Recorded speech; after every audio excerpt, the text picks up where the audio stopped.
Chers amis, ce dimanche est la 34e du temps ordinaire, le dernier de l'année liturgique. L'Église nous propose de contempler aujourd'hui le visage du Christ, roi de l'univers. Dimanche prochain, nous commencerons une nouvelle année liturgique avec le temps de l'Avent. Les textes proposés à notre méditation aujourd'hui vont nous permettre d'entrer plus à fond dans ce mystère de la royauté de Jésus que celui-ci ne récuse pas lorsqu'il répond à Pilate. C'est toi-même qui dis que je suis roi. Jésus laisse Pilate à ses perceptions, mais il en profite pour donner l'ordre juste sur ce qu'est le mystère de sa royauté. En effet, Jésus explique sa réponse à Pilate en disant « Ma royauté n'est pas de ce monde. Si ma royauté était de ce monde, j'aurais des gardes qui se seraient battus pour que je ne sois pas livré aux Juifs. En fait, ma royauté n'est pas d'ici. Ma royauté n'est pas d'ici. Voilà le mystère. » En faisant cette déclaration, Jésus est bien conscient qu'il est porteur d'une tradition qui plonge ses racines dans l'alliance de Dieu avec le peuple d'Israël, à qui il a donné un roi dans la personne de David, puis de Salomon, suivi de nombreux autres. Le texte de la première lecture souligne cet arrimage et cet enracinement à travers les mots du prophète Daniel qui décrit le vrai roi d'Israël en appelant fils d'homme, à qui est donnée domination, gloire et royauté.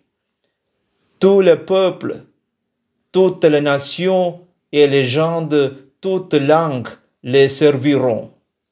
Sa domination est une domination éternelle qui ne passerait pas, et sa royauté, une royauté qui ne sera pas détruite. Il ressort de ce texte que la royauté du Fils de l'homme, dont hérite Jésus et qu'il revendique, est une royauté spirituelle qui a comme but de rassembler toute l'humanité autour de lui. Nous sortons d'une vision limitée pour nous ouvrir sur toutes les contrées, toutes les époques, tous les êtres inanimés et tous les vivants. C'est dans cet esprit que la fête d'aujourd'hui a été désignée comme celle du Christ, roi de l'univers. Rien de moi. La deuxième lecture reprend la même ligne de réflexion et n'est pas en reste, avec l'image de Alpha et de l'Oméga, la première et la dernière lettre de l'alphabet grec. L'auteur du livre de l'Apocalypse montre que Dieu règne sur tout sans limite de temps et d'espace. Retenons que la reconnaissance du mystère de la royauté de Christ a comme but premier d'affirmer que nous sommes entrés à la suite de Jésus dans un monde nouveau, une royauté qui est éternelle et qui n'est pas de ce monde qu'on voit. Il y a de nombreuses retombées spirituelles rattachées à ce mystère de la royauté du Christ.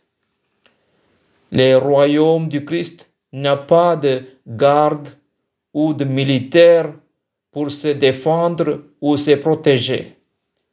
Il est un royaume spirituel qui s'établit dans le cœur de personnes d'abord et avant tout. Mon royaume n'est pas de ce monde, dit Jésus à Pilate. La fête du Christ roi de l'univers invite à garder bien vivante à notre esprit l'attraction qu'il exerce sur toute l'humanité. Il s'agit d'un royaume qui n'a pas de limites. Tous et toutes en font partie. Un royaume où les inégalités sont brisées, où les privilégiés n'existent pas, où les dignités sont réglées par la béatitude vécue et reconnue comme la charte du royaume. Bienheureux les pauvres, les assoiffés de justice, les persécutés, etc.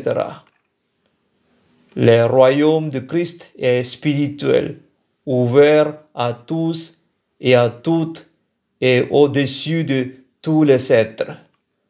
Gloire au Père, et au Fils et au Saint-Esprit, comme il était au commencement, maintenant et toujours, pour les siècles des siècles. Amen.